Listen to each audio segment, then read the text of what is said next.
Kyle, you guys are up 66-61 with a couple minutes to go, and they were able to close it out. How did you see the game change from that point? What did they do down the stretch that you guys didn't?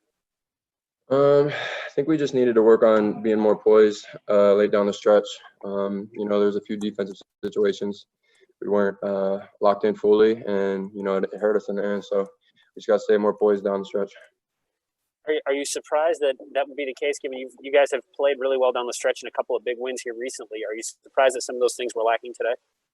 I won't say surprised. We just, it's something we got to, continue to work on. We have been good late down the stretch, but, today there was just a few times we weren't, and, it hurt us in the end.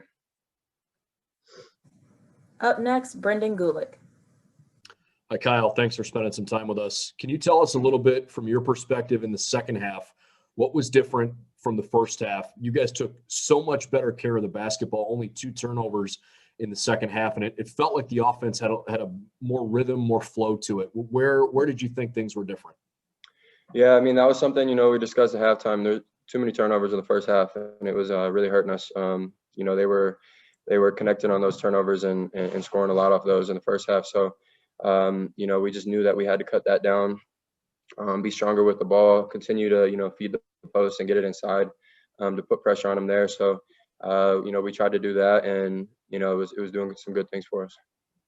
I know Northwestern hit a couple of big late threes, but for the most part, one of the best 3-point shooting teams in the country, and you guys played good perimeter defense.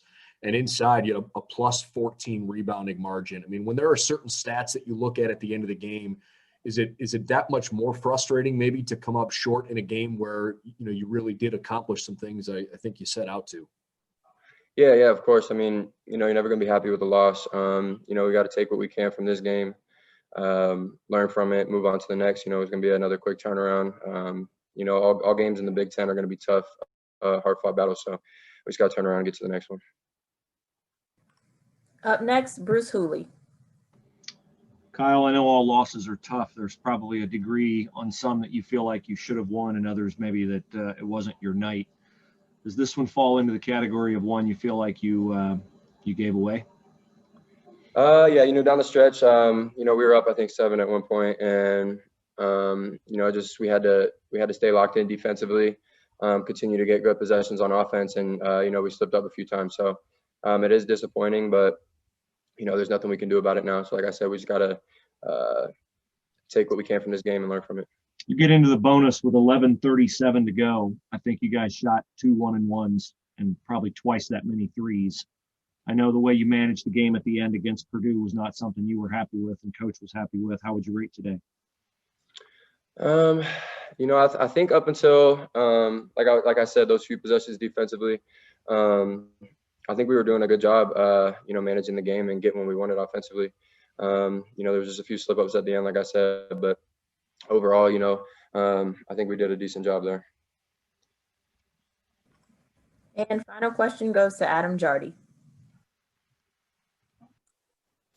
When you talk about slip ups, are you talking about like missed assignments? Are you talking about not playing at the right kind of energy and intensity?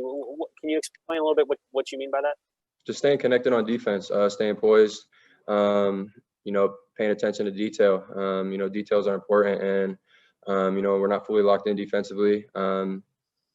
It can hurt you in the end. So, like when I was saying slip ups, there was just a few times that attention to detail wasn't fully there, and our intensity had been lacking.